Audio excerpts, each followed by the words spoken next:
Halo, selamat siang pemirsa. Senang sekali rasanya tentunya di siang hari ini dapat kembali lagi menemani Anda di Apa Kabar Indonesia Siang bersama saya Rehana Mezia dan juga Jasmine Rahmadi. Jasmine, kenapa tuh? Ya? Bahagia gitu ya? Bahagia menyambut kenapa? hari Senin nanti. Hari Senin, aku tebak. Kenapa coba Pasti kamu tebak? gara-gara Indonesia akan bertanding melawan Kamboja di Piala AFF 2026. Itu dia, kok kamu bisa tahu sih? Aku bisa baca hati kamu. Aduh, tapi ya, kenapa aku bahagia? Soalnya sebagai pencinta sepak bola Indonesia dan juga sebagai pencinta timnas, ya kita harus support mereka. Kita harus support, tapi kita juga pengen tahu seperti apa sih sebenarnya strategi timnas Indonesia ini ketika melawan Kamboja nanti hari Senin depan. Kita akan hadirkan dialog yang akan membahas hal itu juga, Re, di Apa Kabar Indonesia Siang hari ini. Gak sabar ya? Gak sabar. Namun sebelum kita membahas mengenai bola nih, kita buka dulu Apa Kabar Indonesia Siang dengan informasi pertama pemirsa, di mana ada kasus viral pasangan suami istri yang melakukan pencabulan terhadap bocah sekolah dasar berusia 12 tahun yang terjadi di kota Tanjung Balai, Sumatera Utara, kini telah ditangani polisi. Polisi membenarkan bahwa pasangan suami istri itu telah melakukan tindakan pencabulan dengan iming-iming bermain telepon genggam. Dalam pelaporan diketahui pemirsa, ini jika pelaku sengaja memberikan telepon genggam kepada korban dan selanjutnya pelaku melakukan tindakan cabul kepada korban yang disaksikan oleh istrinya Ika yang merupakan pegawai P3K paruh waktu.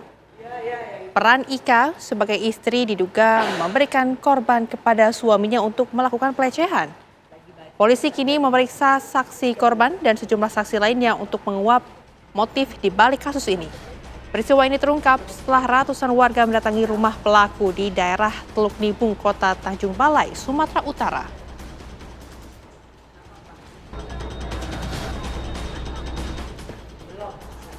Pekerjaan pasangan suami istri ini apa nih? Nah, baik, untuk terlapor A, pekerjaannya adalah buruh harian lepas. Istrinya sendiri? Istrinya saat ini masih sebagai saksi, adalah sebagai P3K paruh waktu.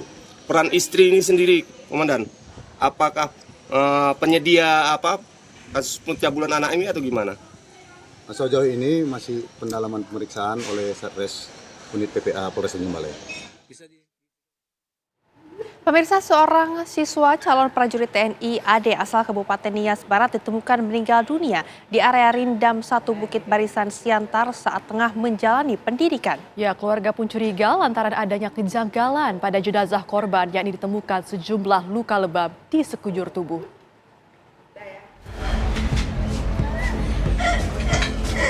Ibu dari Jenial Gavensi Gulo hanya mampu meratapi foto dan jenazah anaknya yang sudah terbujur kaku usai dipulangkan ke rumah orang tuanya. Sebelumnya, Jenial Gavensi telah dinyatakan lulus usai mengikuti seleksi penerimaan calon prajurit TNI AD di Korem Sibolga pada Juli 2026. Pihak keluarga pun histeris karena baru 4 hari sang anak baru menjalani pendidikan di Rindam 1 Bukit Barisan Siantar. Ada kabar dari mereka bahwa anak hilang dari asrama mulai jam 4 katanya sampai pagi ini belum ada, belum ditemukan. Pas jam 10:30 baru dikabari ditemukan. Enggak sempat saya kasih di WA apakah bisa kami telepon. Namun hanya SMS, tidak ada balasan. Jam 11 baru diinformasikan pada kami bahwa anak bapak ditemukan dalam keadaan tidak bernyawa. Kenapa bisa terjadi? Dia tidak tahu kronologi terjadinya kejadian. Namun saya minta foto, namun tidak dikasih. Katanya sudah diamankan. Sebelum dipulangkan ke kampung halaman, jenazah korban sempat diotopsi di RSUD Pematang Siantar. Pihak keluarga pun curiga lantaran adanya kejanggalan pada jenazah korban, yakni ditemukan sejumlah luka lebam di sekujur tubuh. Padahal informasi yang didapatkan, sang anak meninggal karena gantung diri. Banyak kejanggalan, seperti di dirinya ini ada kemarin itu, ada juga bagian kiri ya, perutnya. Keluarga pun berharap penegak hukum bisa memberikan keadilan atas alasan sebenarnya penyebab kematian korban. Dari kota Gunung Sitoli, Kepulauan Nias, Sumatera Utara, Oneman Halawa, TV One mengabarkan. Berikutnya pemirsa, rumah semi permanen terbakar di Kampung Babakan, Bandung, Desa Wangunreja, Kecamatan Nyalindung, Kabupaten Sukabumi, Jawa Barat. Kebakaran menewaskan 3 orang anak. Kejadian ini bermula ketika di wilayah itu mengalami mati listrik. Salah satu anggota keluarga menyalakan lilin dan semua anggota keluarga tertidur. Lilin kemudian terjatuh dan mengenai karpet, sehingga api kemudian merembet membakar atap rumah yang terbuat dari bambu. 5 anggota keluarga, 2 diantaranya keluar untuk meminta bantuan, namun ketiga korban berada di dalam rumah. Rencananya ketiga korban akan langsung dimakamkan usai disolatkan di masjid dekat dari rumah mereka. Benar.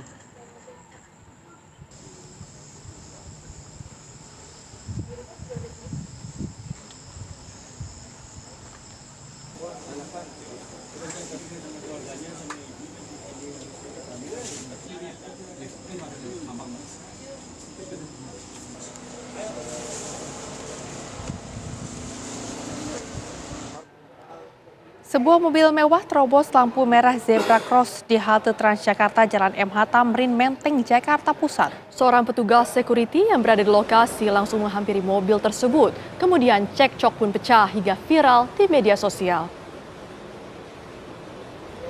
Inilah pemirsa sebuah video rekaman CCTV yang memperlihatkan sebuah mobil mewah menerobos lampu merah zebra cross di depan halte bus Transjakarta Jalan MH Tamrin, Menteng, Jakarta Pusat. Seorang petugas security yang ikut menyeberang bersama para pejalan kaki lantas menghampiri mobil tersebut. Mobil pun kemudian berhenti, setelah itu sempat terlibat cekcok antara petugas security dan 2 orang pria yang berada di dalam mobil. Kemudian kedua pria tersebut membawa petugas security ke pos polisi Tamrin. Terkait adanya kejadian tersebut, Polsek Menteng membuka pintu lebar bagi kedua belah pihak untuk membuat laporan resmi jika masih belum merasa puas. Untuk kasus pelanggaran lalu lintas serta indikasi penggunaan plat nomor kendaraan yang tidak sesuai, saat ini telah diserahkan ke Subdit Gakum Ditlantas Polda Metro Jaya.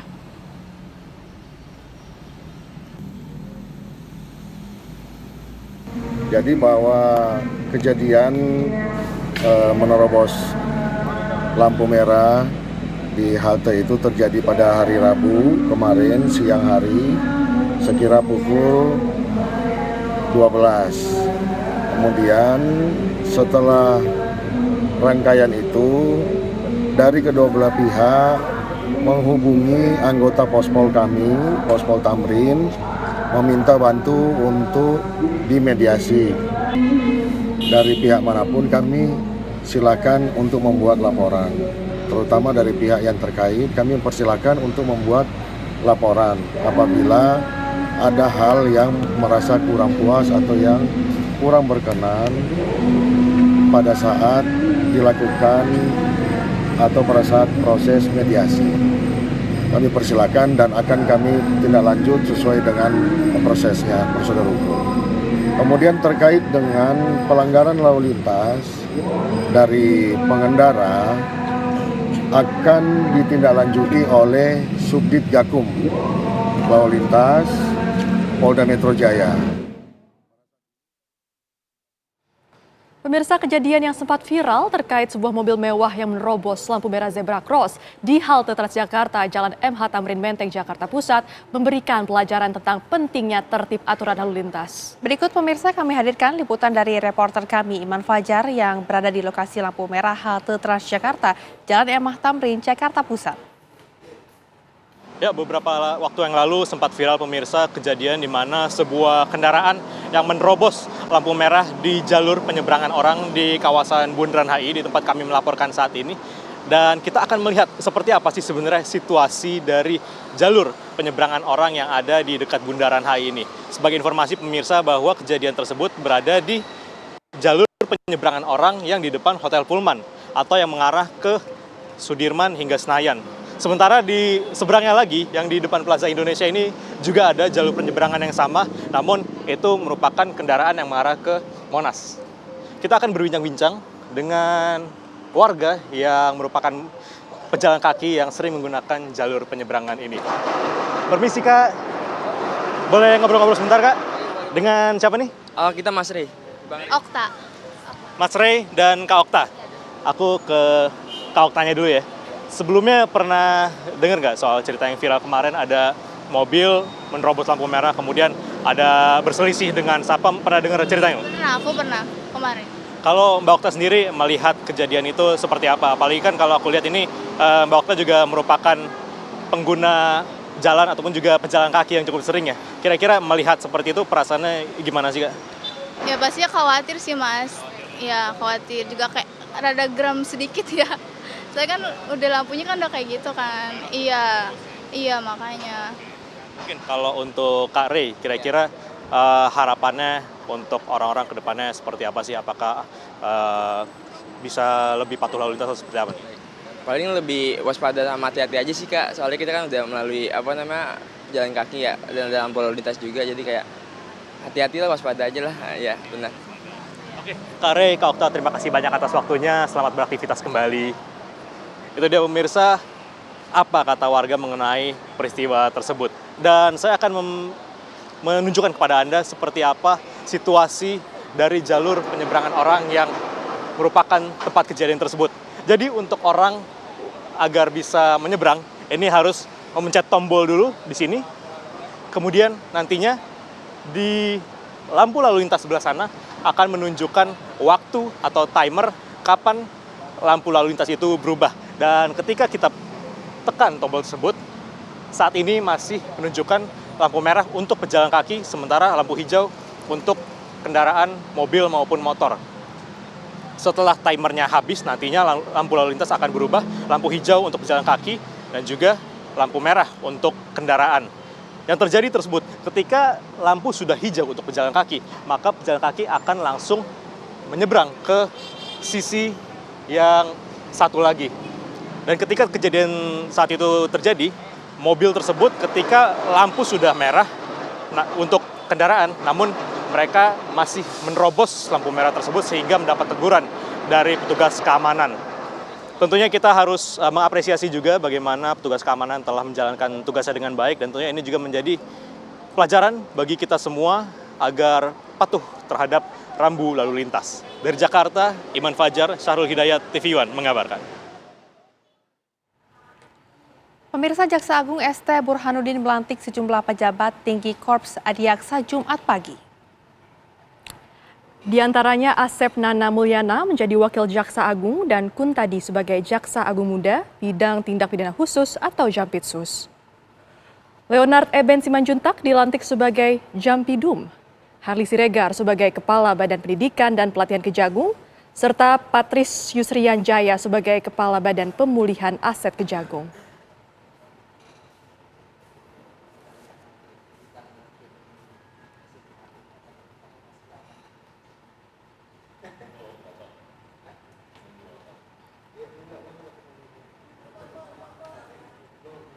Kami dilantik oleh Pak Jaksa Agung, ya, saya sendiri selaku Wakil Jaksa Agung, Pak Kuntadi menjabat Jampitsus, kemudian Pak Leo Jampidum, Pak Harli Kabandiklat, dan Pak Patris selaku Kaban PPA, yang alhamdulillah telah berlangsung dengan cukup hikmat, ya.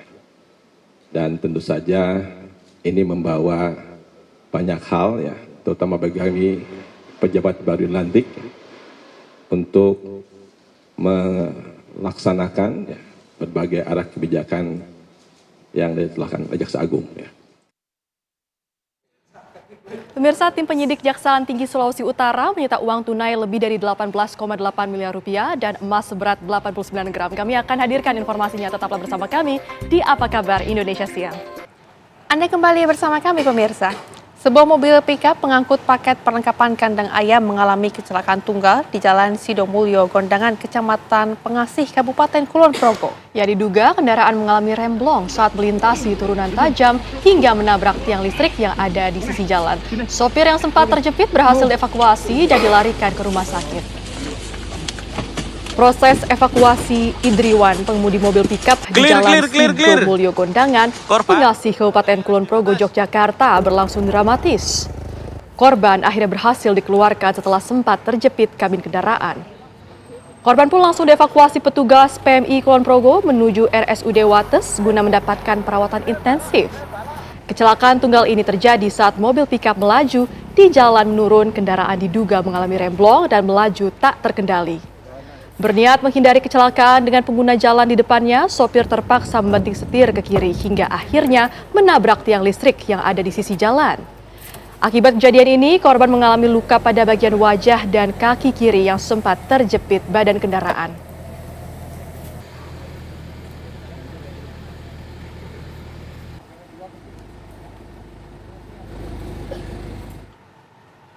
Pemirsa, 2 orang penumpang mobil sedan mengalami luka berat setelah mobil yang ditumpanginya menabrak sebuah truk yang sedang parkir di bahu jalan untuk mengantre pengisian solar di sekitar SPBU Soreang, Kota Parepare, Sulawesi Selatan pada Minggu sore. Kecelakaan lalu lintas tepatnya di sekitar SPBU Soreang, Kota Parepare, Sulawesi Selatan. Sebuah mobil sedan menabrak bagian belakang truk yang sedang parkir di bahu jalan untuk mengantre pengisian bahan bakar jenis solar. Dugaan sementara, pengemudi mobil sedan dalam kondisi mengantuk sehingga kehilangan konsentrasi dan tidak mampu mengendalikan laju kendaraan. 2 orang yang berada di dalam mobil sedan mengalami luka berat. Kini keduanya langsung dievakuasi ke rumah sakit terdekat untuk mendapatkan perawatan medis. Kecelakaan ini sempat menyebabkan lalu lintas di jalur Trans Sulawesi yang menghubungkan Kota Parepare dengan Kabupaten Pinrang mengalami kemacetan selama beberapa jam hingga proses evakuasi selesai dilakukan.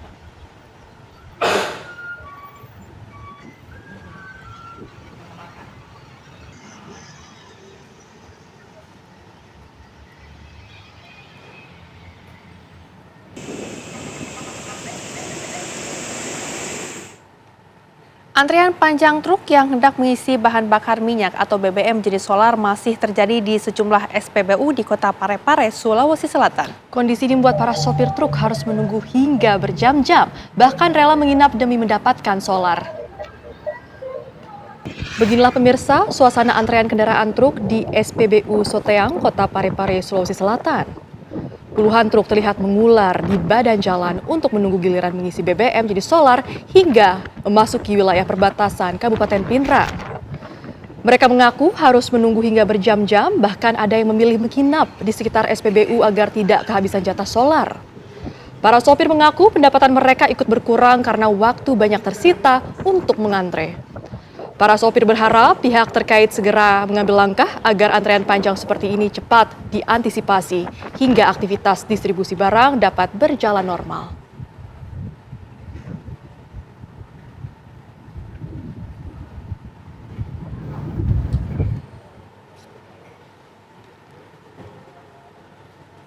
Pemirsa, kita beralih ke informasi lain. Tim penyidik Jaksaan Tinggi Sulawesi Utara menyita uang tunai lebih dari 18,8 miliar rupiah dan emas seberat 89 gram dalam penggeledahan di rumah seorang pengusaha di kawasan Bahu Mall, Kota Manado. Penyitaan ini dilakukan dalam rangka penyidikan dan pengembangan kasus dugaan korupsi pengelolaan tambang emas PT HWR di Kabupaten Minahasa Tenggara.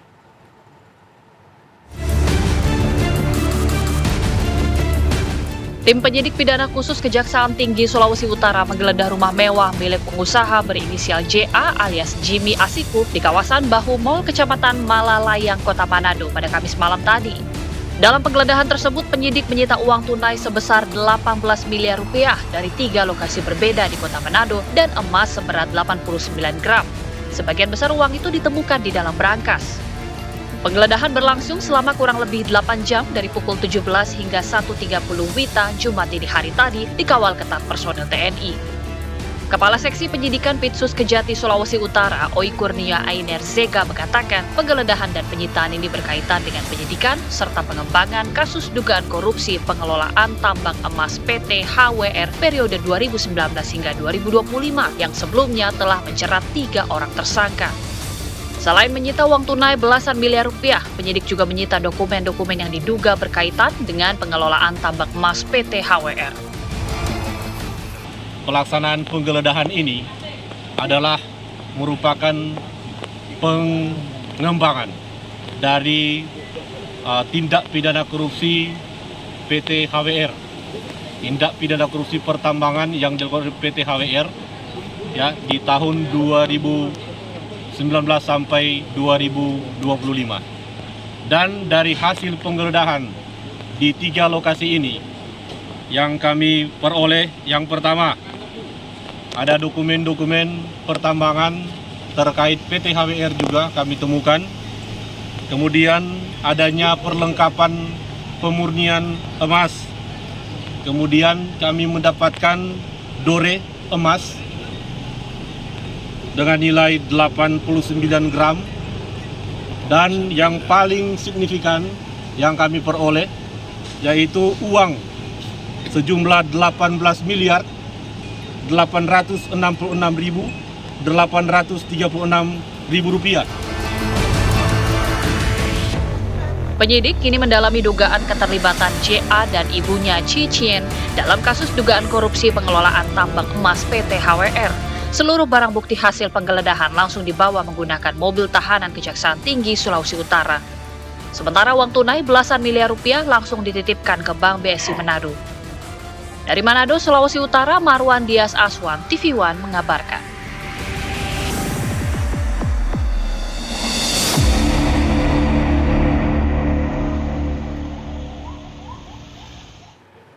Pemirsa, tim Joint Investigation Polda NTT menaikkan penanganan kasus dugaan intimidasi dengan kekerasan verbal terhadap Dr. Eliza Priscilla Utami Pakainoni atau Dr. Ica dari penyelidikan ke tahap penyidikan.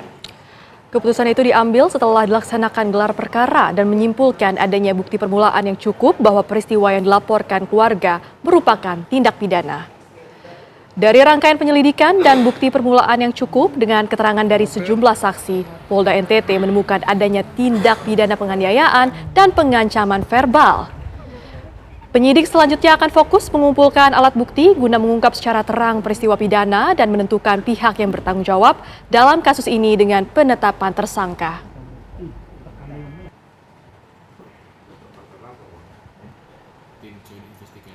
Penyelidik melaksanakan gelar perkara, yang mana gelar perkara tersebut menentukan apakah peristiwa yang dilaporkan tersebut merupakan suatu peristiwa pidana atau bukan. Dari peserta gelar ada diskusi di sana, kemudian disimpulkan dan disepakati telah terdapat bukti permulaan yang cukup bahwa peristiwa yang dilaporkan tersebut adalah suatu peristiwa pidana. Misteri kematian seorang dokter muda yang ditemukan tak bernyawa di kamar guest house Sakinah, Kota Metro Lampung pada Selasa malam terungkap. Berdasarkan hasil visum luar, tidak ditemukan tanda kekerasan di tubuh korban. Kepolisian memastikan korban meninggal dunia karena sakit yang dideritanya. Korban bernama Muhammad Zulfikar Rakel, berusia 26 tahun, sedang menjalani program internship dokter di Rumah Sakit Sukadana Kabupaten Lampung Timur. Meski korban meninggal dunia karena penyakit yang diidapnya, namun jenis penyakit yang menyebabkan dokter muda tersebut meninggal masih dirahasiakan dan tidak disampaikan kepada publik. Kapolres Metro Lampung menjelaskan berdasarkan rangkaian penyelidikan, pemeriksaan saksi, analisis CCTV, serta investigasi tim gabungan, polisi memastikan tidak ditemukan unsur tindak pidana dalam kematian dokter muda tersebut. Kematian Zulfikar dipastikan disebabkan penyakit yang dideritanya.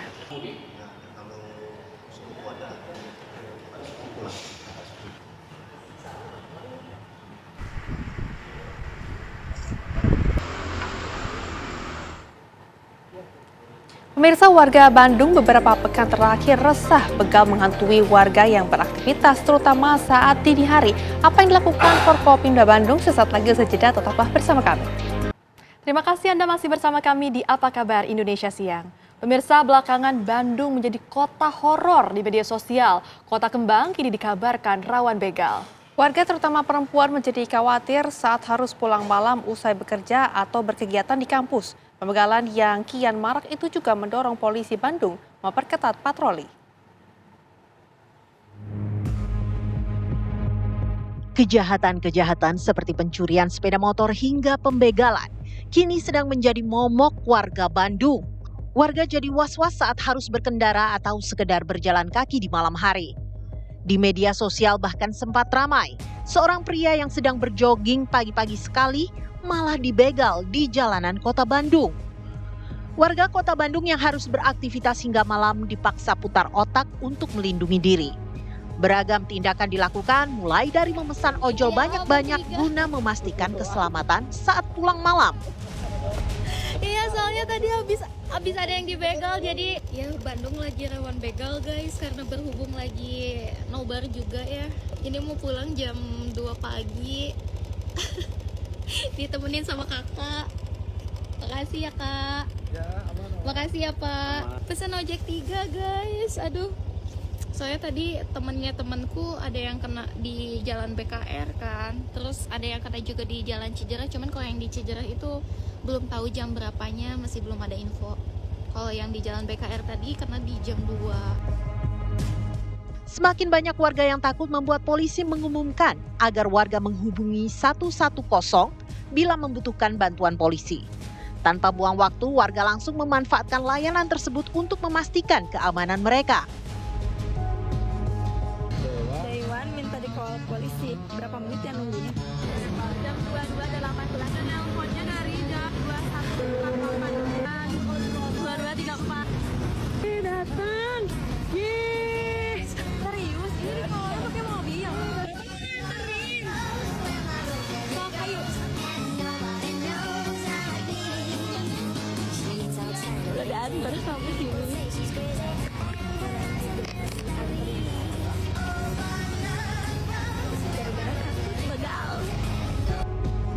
Polisi pun bergerak cepat menangani keresahan warga Bandung. Mereka menggelar patroli rutin yang ditingkatkan di bulan ini. Kegiatan aku udah mana dia mempunyai misi jaga dan merawat Jawa Barat. Polres Bandung menggelar kegiatan patroli rutin yang ditingkatkan. Perang begal dan kejahatan jalanan yang semakin meresahkan warga Bandung ini tak cuma boleh dilakukan polisi. Warga pun boleh melakukan perlawanan. Tapi ada syaratnya. Upaya kita yang pertama adalah perintah Pak Kapolda untuk tidak tegas dan terukur. Jelas ya. Dan ini tidak hanya kepada polisi, kepada masyarakat pun boleh. Ya, pada masyarakat boleh dengan catatan tadi itu ya juga tegas terukur ya. Jangan sampai matilah bahasanya ya. Jadi kita sampaikan seperti itu dan terima kasih karena tadi saya katakan di awal terima kasih sekali pada masyarakat yang telah memposting itu kepedulian kepada masyarakat. Dan upaya kita di dini hari ini tentu akan kita lakukan CB yang sangat harus sesuaikan dengan waktunya. Ya berarti pagi pukul 12 sampai jam dini hari ini merupakan jam-jam yang rawan akan kita perbanyak di personilnya, utamanya jam-jam libur ini. Perang kejahatan di Bandung juga mendapatkan sokongan dari Gubernur Jawa Barat Deddy Mulyadi. Ia kembali membuka sayembara untuk penangkapan begal yang merajalela. Yang berikutnya, saya memberikan sayembara pada seluruh warga Jabar yang bisa melumpuhkan maling, copet, jamret, begal, rampok. Kami siapkan hadiah dari 5 sampai 50 juta. Dari 5 juta sampai 50 juta yang mampu merumpuhkan berbagai aksi kejahatan dan menyerahkannya kepada kepolisian dalam keadaan hidup. Saya ucapkan terima kasih. Mari kita bersama waspada, berani, kita lawan berbagai aksi kejahatan di Jawa Barat. Terima kasih, salam untuk semuanya, semangat! Beberapa hari lalu, polisi Bandung menangkap 19 pelaku kejahatan jalanan untuk 15 kasus pada periode 1 sampai 21 Juli. Beragam barang bukti pun disita polisi, mulai dari senjata tajam hingga belasan sepeda motor. Pemerintah Kota Bandung meminta warga mengaktifkan Siskamling untuk mencegah kejahatan yang kian membabi buta ini. Begal menjadi atensi bersama, ya, menjadi konsentrasi bersama seluruh warga agar meningkatkan Siskamling. Ya, tadi Bapak Gubernur menyampaikan, berarti semua yang sedang tidak bekerja langsung Siskamling. Siapa tahu ketemu begal, ditangkap, diserahkan pihak kepolisian, nanti pihak kepolisian melaporkan Pak Gubernur ini atas bantuan warga, ya, sehingga nanti akan dapat bonus dari Bapak Gubernur. Pemerintah Kota Bandung pun telah memetakan wilayah-wilayah rawan begal, di antaranya Jalan Soekarno-Hatta, AH Nasution, Taman Maluku, Taman Lansia, Taman Cibenying, Taman dan alun-alun Regol, serta alun-alun Cicendo. Terkait peta-peta yang sudah beredar luas di media sosial terkait zona merah, dipastikan hoaks karena bukan diedarkan oleh polisi. Dari Bandung, Jawa Barat, Cepi Kurnia, Asep Barbara, TV One mengabarkan.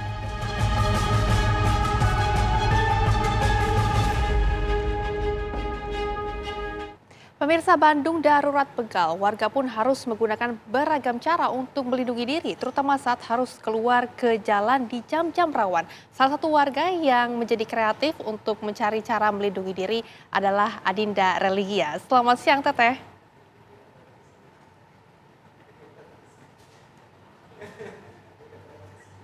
Baik, Teteh, selamat siang. Baik, Teteh, ini juga kan videonya sudah beredar luas di media sosial, juga ada cara kreatif. Tapi ini kita juga ingin tahu nih, apakah benar Bandung ini sudah seseram ini, Teteh? Seperti apa?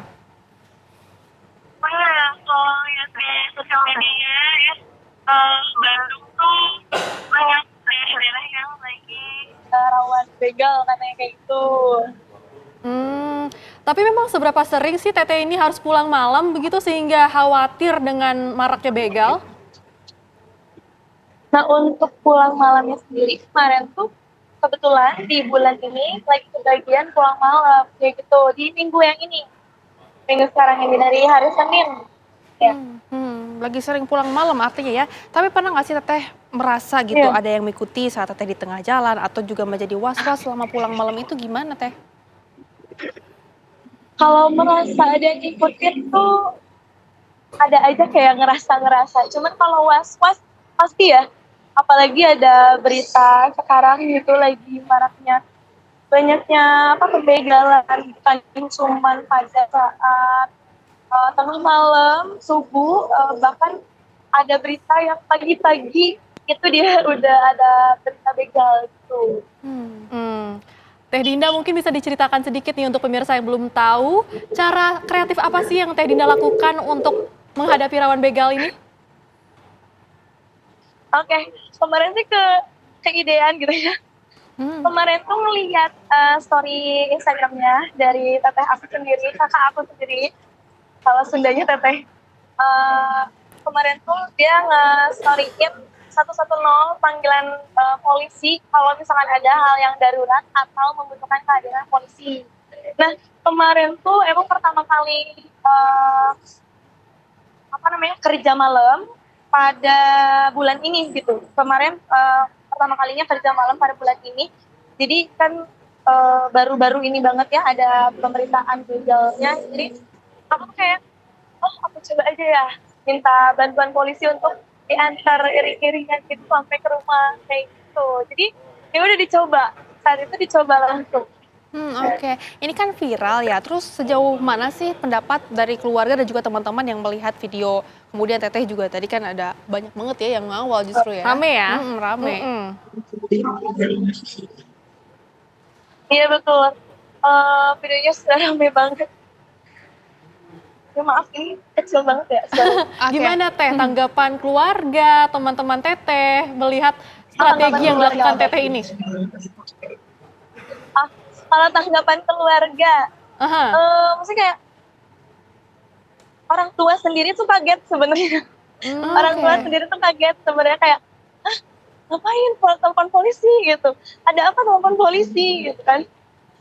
Iya, soalnya pengen pulang gitu. Tadinya emang nggak, ya udah nginep aja di kantor gitu. Ya udah disuruhnya nginep aja di kantor. Tapi aku penasaran sama story yang dibikin teteh aku sendiri gitu. Ya udah aku coba aja gitu. Ternyata ya orang tua juga sebenarnya kaget, kenapa harus telepon polisi? Yang minta diantar, aku bilang gitu. Minta dianterin kayak gitu. Terus ya udah pas nyampe, sampai rumah banget. Iya sampai depan, dekat rumah, sampai depan rumah. Oke, Teteh, ada lokasi-lokasi tertentu nggak sih yang mungkin ini perlu diwaspadai bagi warga Bandung yang rawan begal? Seperti apa nih, Teh?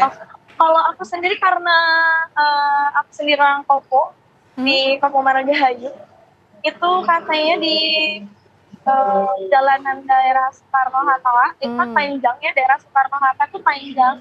Aku nggak tahu sebelah mananya, yang penting itu masuk ke zona merah.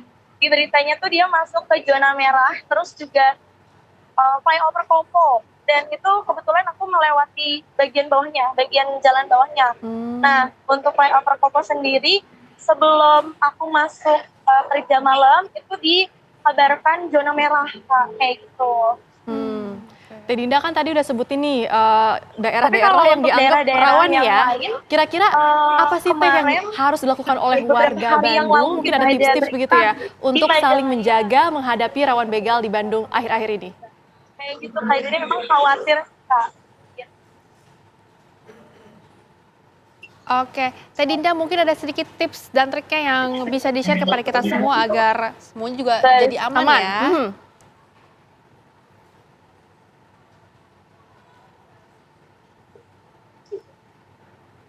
Teh Dinda.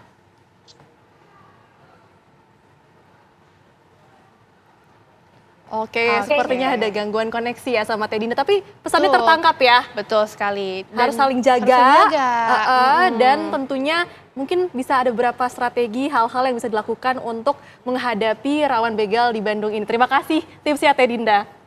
Dan pemirsa, pemerintah Provinsi DKI Jakarta menambah layanan wisata di kawasan Kota Tua.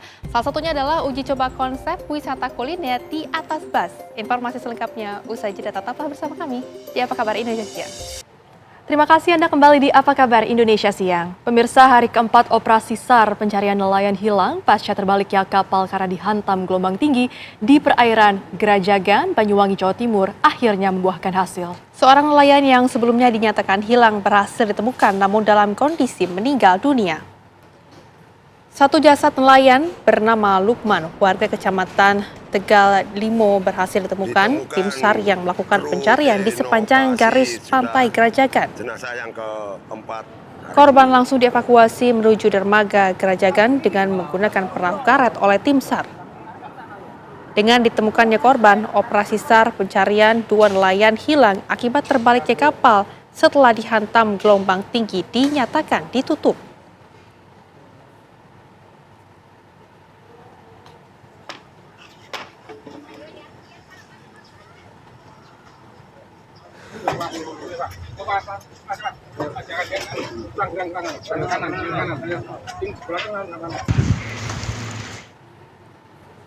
Tim DVI Polda Sulawesi Selatan berhasil mengidentifikasi dua jenazah korban tenggelamnya KM Nurul Salsa.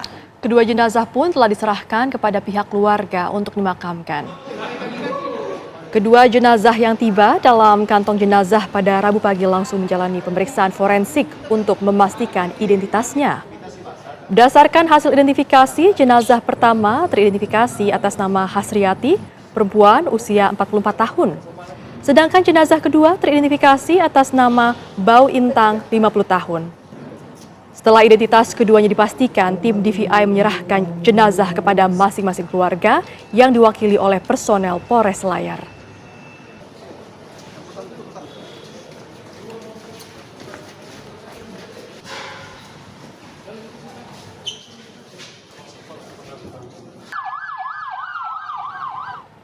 Pemirsa, Bendung Karet Sungai Juana di Kabupaten Pati, Jawa Tengah kembali mengalami kebocoran. Kebocoran ini terjadi saat sebagian besar petani mulai memasuki musim tanam ketiga atau MT3 ketika kebutuhan air untuk tanaman padi sangat tinggi. Sejak mulai beroperasi sekitar 2 tahun lalu, bendung yang dibangun menggunakan anggaran APBN senilai 260 miliar ini tercatat sudah 2 kali mengalami kebocoran. Kondisi tersebut menimbulkan pertanyaan terkait kualitas maupun ketahanan infrastruktur yang memiliki fungsi vital sebagai penyedia air irigasi bagi ribuan hektar lahan pertanian di sepanjang aliran Sungai Juana atau Sungai Silugonggo. Kebocoran membuat bendung tidak mampu menahan aliran air sungai, sehingga air lebih cepat mengalir ke laut. Akibatnya debit air untuk irigasi terus berkurang, Padahal petani sangat bergantung pada pasokan air sungai selama musim kemarau.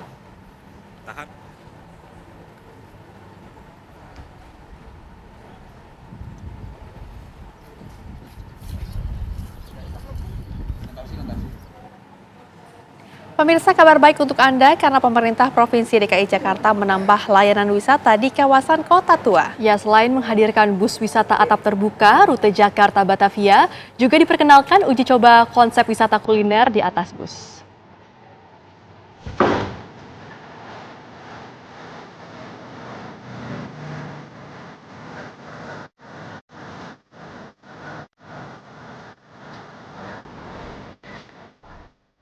Pemerintah Provinsi DKI Jakarta meresmikan layanan Open Top Tour Jakarta Batavia, bus wisata atap terbuka yang melintasi sejumlah kawasan bersejarah di Kota Tua.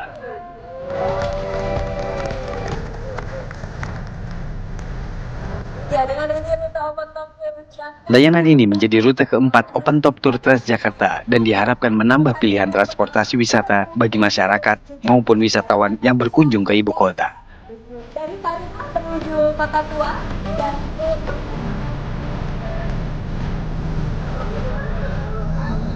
melalui Open Top Tour, masyarakat dan wisatawan dapat menikmati sisi modern, sejarah, budaya, hingga perkembangan Jakarta dalam satu layanan.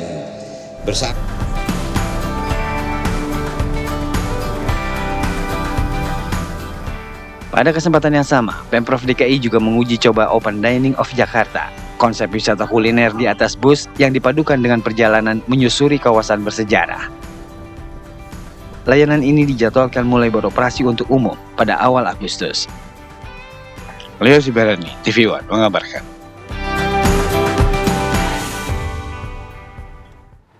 Pemirsa, apa yang dilakukan pelatih Timnas Indonesia John Hartman jelang laga perdana Piala AFF 2026 kontra Kamboja? Kami akan hadirkan dialognya, tetaplah bersama kami di Apa Kabar Indonesia Siang. Anda masih bersama kami di Apa Kabar Indonesia Siang. Pemirsa, jelang menjalani laga perdana di Piala AFF 2026, Senin mendatang, Tim Nasional Indonesia terus meningkatkan kondisi fisik mereka. John Hartman juga terus mengasah taktik bermain yang akan diterapkan.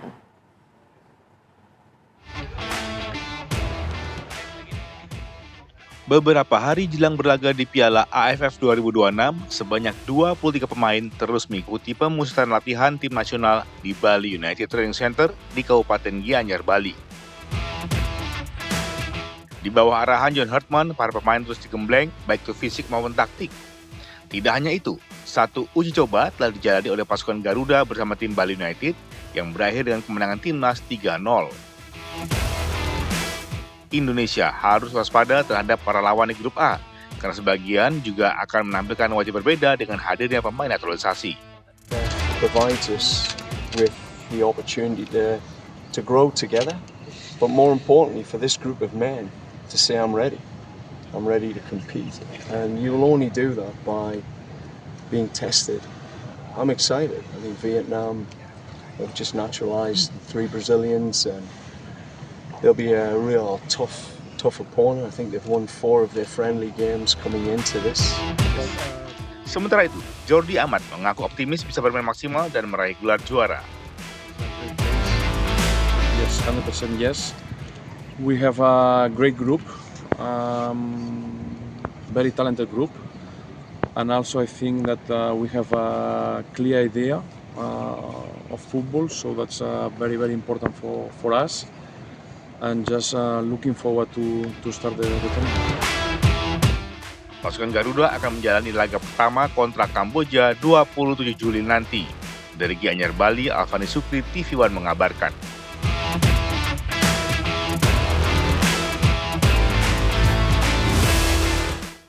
Pemirsa, tentunya sudah kita antisipasi bersama ya, besok Senin menjadi laga perdana Timnas Indonesia di ajang AFF 2026. Lalu seperti apa sih taktik Timnas Indonesia nanti, dan kita sudah bersama dengan Bagus Priampodo di studio, jurnalis TV One yang mencermati sepak bola.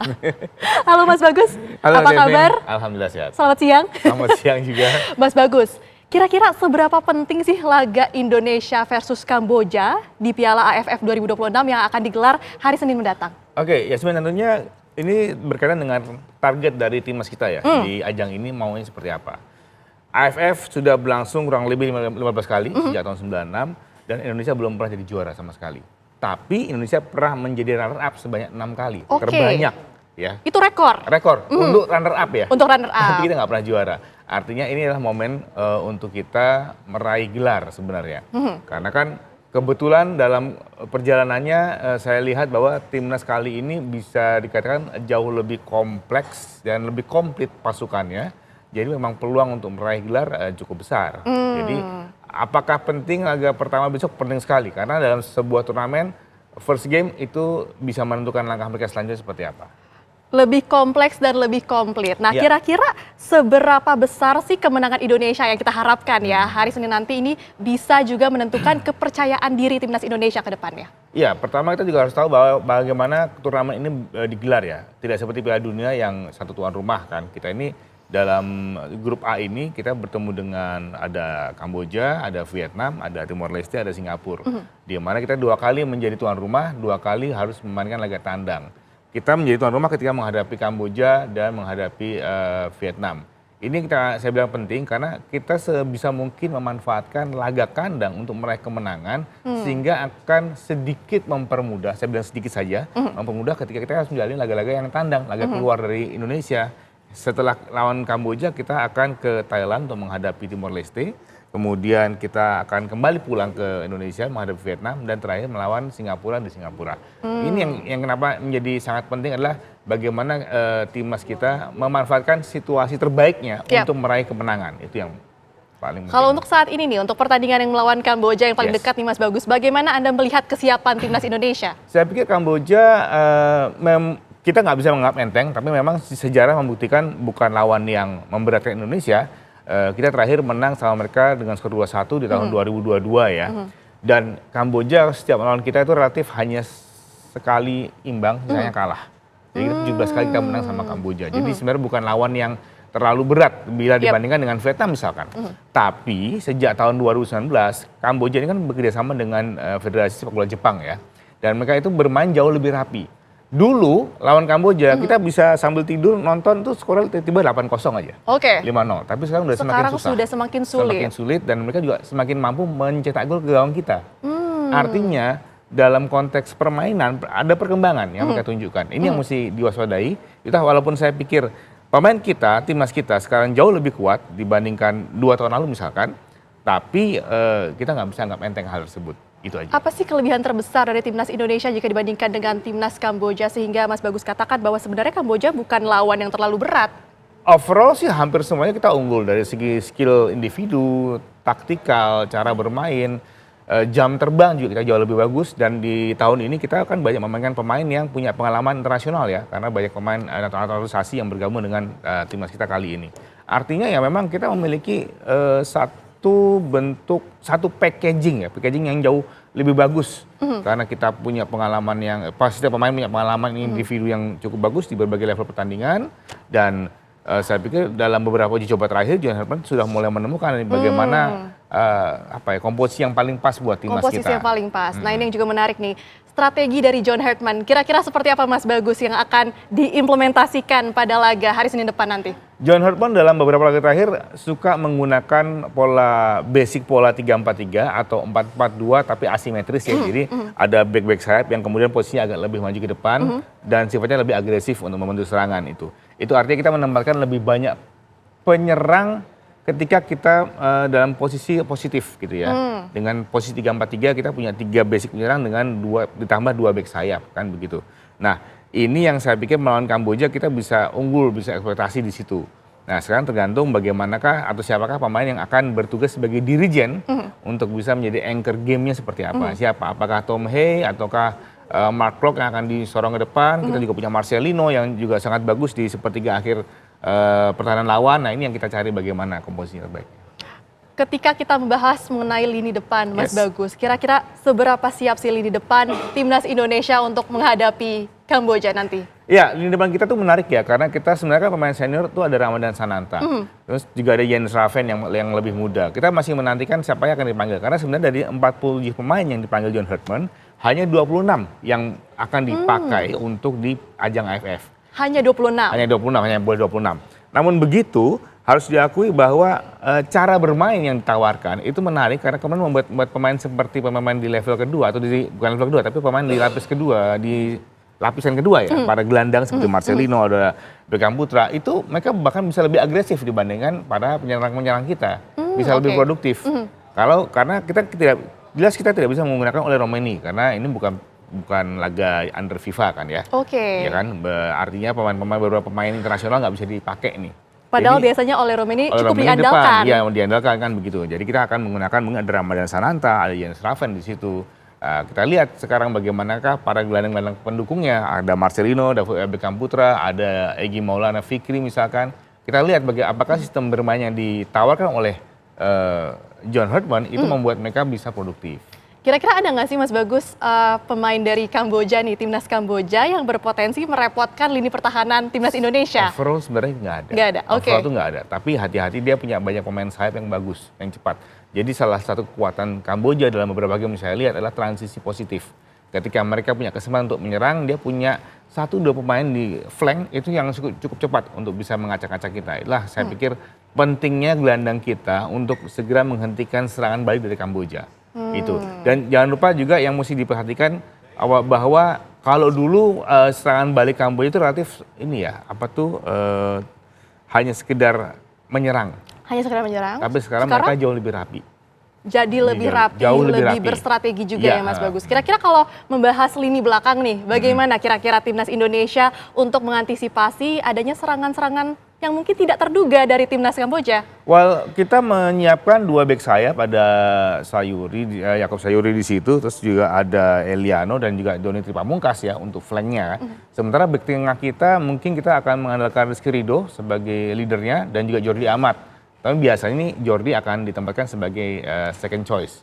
Sementara untuk pendamping biasanya ada Sandy Walsh, ada Shane Batinama. 2 bek sayap yang bisa bermain sebagai bek tengah. Ini menarik, jadi ada multi-role play ya. Dan saya pikir mereka semua adalah pemain-pemain yang relatif sudah berada di level yang sangat bagus. Jadi untuk melawan Kamboja, sekali lagi yang perlu dilakukan adalah tidak sampai lengah. Jangan menganggap enteng sehingga lengah gitu. Tapi kalau standar aja mainnya sebenarnya nggak ada masalah. Iya, Mas Bagus melihat komposisi skuad timnas Indonesia saat ini ya.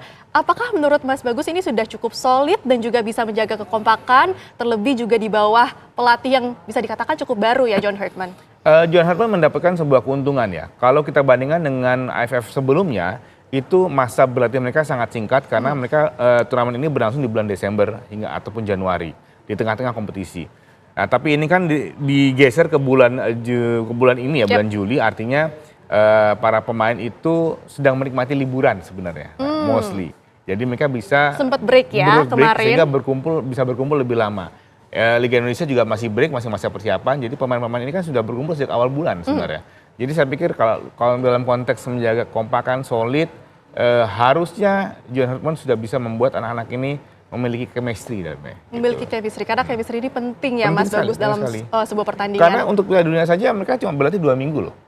Ini bisa berarti lebih lama. Lebih lama untuk Piala AFF 2026. Lalu Mas Bagus, kira-kira kalau kita membahas mengenai strategi pertandingan ya, apakah sebaiknya timnas Indonesia ini sudah melakukan penyerangan dari menit pertama atau menjaga momentum terlebih dahulu?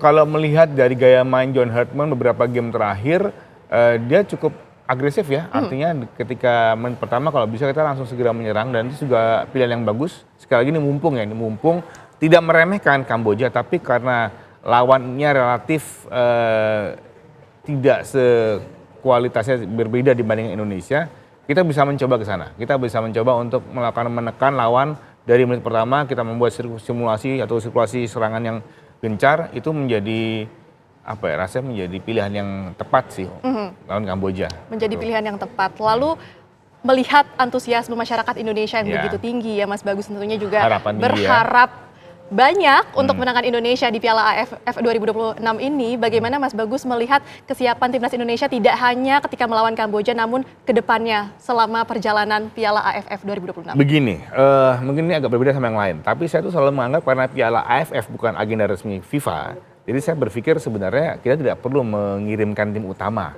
di Piala Ajang ini. Anggaplah ini adalah bagian dari kita berkembang, develop menjadi tim yang bagus ketika menjalani kualifikasi Piala Dunia misalkan atau bermain di Piala Asia. Karena kan sebenarnya target tingginya kan di Piala Asia dalam waktu dekat kan 2027 awal.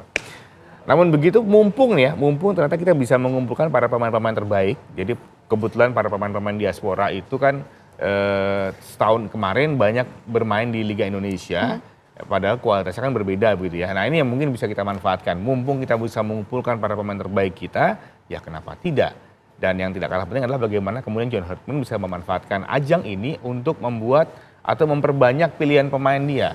Ini yang tidak kalah penting. Sebenarnya bukan cuma bagaimana meraih gelar atau hasil juara ya sebenarnya, tapi timnas itu harus punya kantong pemain yang besar.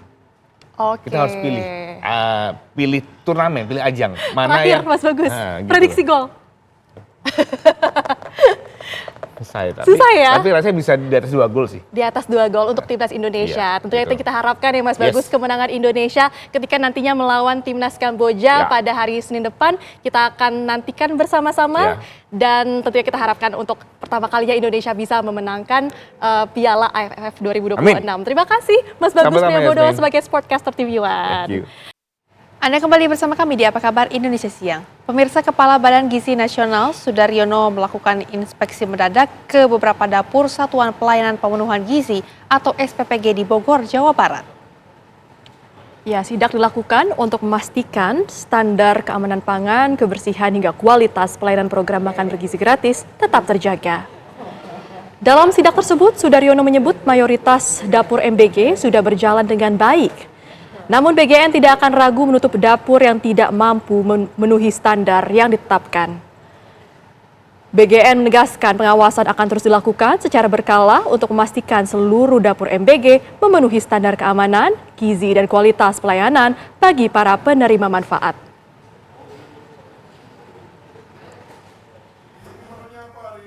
Pertama tujuannya adalah nyemangati yang memang dapur dan petugasnya itu bagus. Saya harus katakan bahwa dari semua dapur itu mayoritas hampir semua bagus. Apakah bagus semua? Belum. Mungkin ada 1-2 yang belum, itu yang kita perbaiki, itu yang kita kritisi, itu yang kita up. Jadi saya juga meminta kepada awak media, kepada masyarakat, kalau ada itu boleh di up. Ya, dan kita akan kita perbaiki, akan kita tegur, kalau perlu.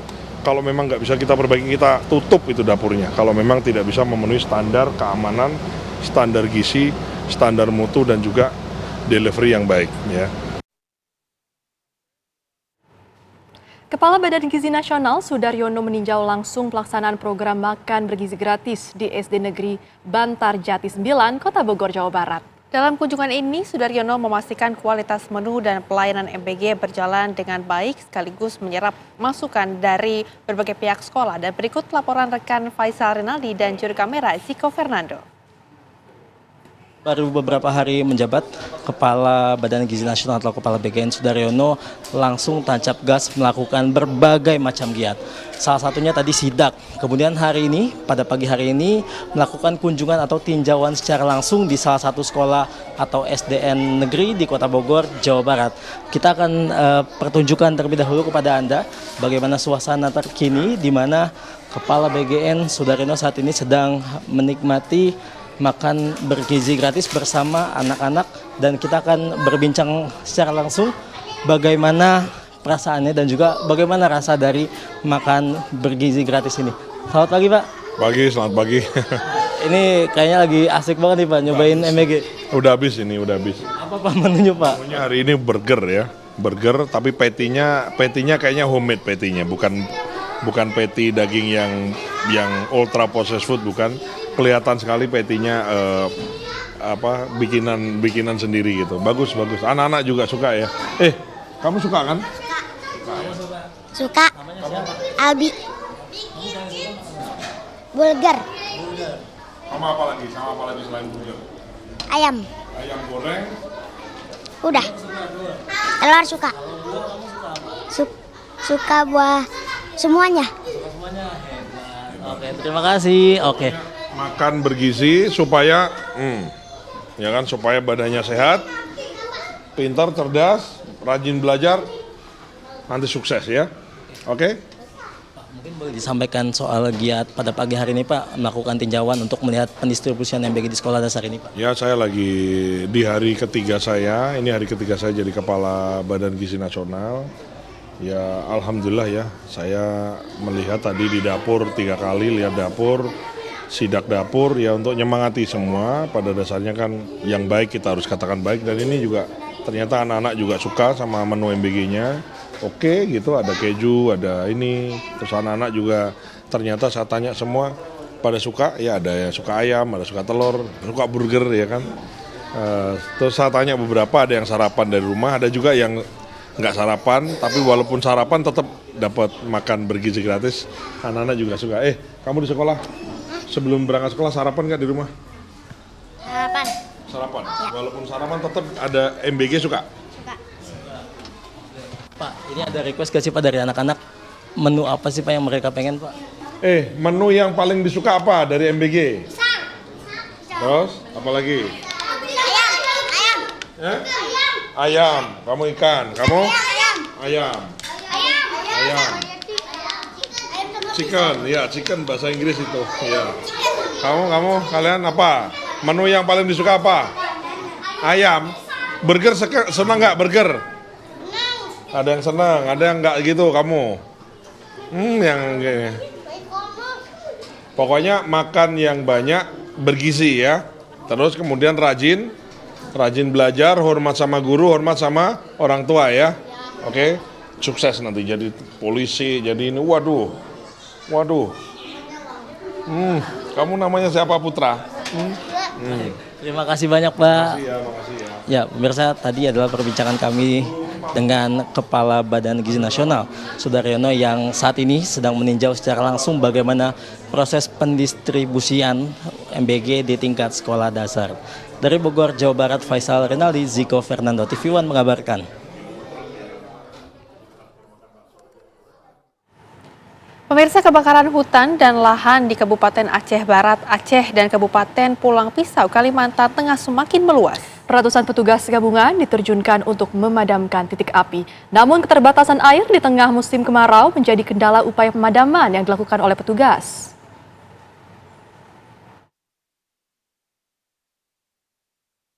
Kebakaran hutan dan lahan di Kabupaten Aceh Barat terus meluas. Hingga kini 10 hektar lebih lahan sudah hangus terbakar di 2 kecamatan, yakni Kecamatan Samatiga dan Johan Pahlawan. Petugas gabungan dari BPBD Aceh Barat, TNI, dan kepolisian masih terus berjibaku untuk memadamkan titik api agar tidak terus meluas. Selain hembusan angin yang kencang, keterbatasan alat dan sulitnya mendapatkan sumber air menjadi kendala dalam upaya pemadaman.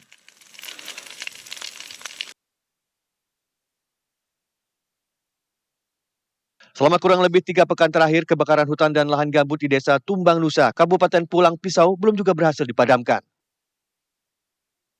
Kepulan asap putih terus membubung tinggi dari kawasan lahan gambut yang berbatasan langsung dengan kota Palangkaraya. Petugas gabungan dari berbagai unsur masih terus berusaha melakukan pemadaman. Namun upaya tersebut terkendala minimnya sumber air akibat musim kemarau serta akses menuju titik api. Upaya pemadaman juga diperkuat dengan pengerahan helikopter waterbombing untuk menjatuhkan air dari udara. Hingga kini puluhan hektar lahan gambut di kawasan ini telah terbakar dan luasan kebakaran masih terus bertambah. Diduga kuat kebakaran ini dipicu oleh aktivitas pembakaran lahan yang dilakukan oleh oknum tidak bertanggung jawab. Dari Kabupaten Aceh Barat, Aceh, dan Kabupaten Pulang Pisau, Kalimantan Tengah, Khaidir Azhar, Dede Septajaya, TV One mengabarkan.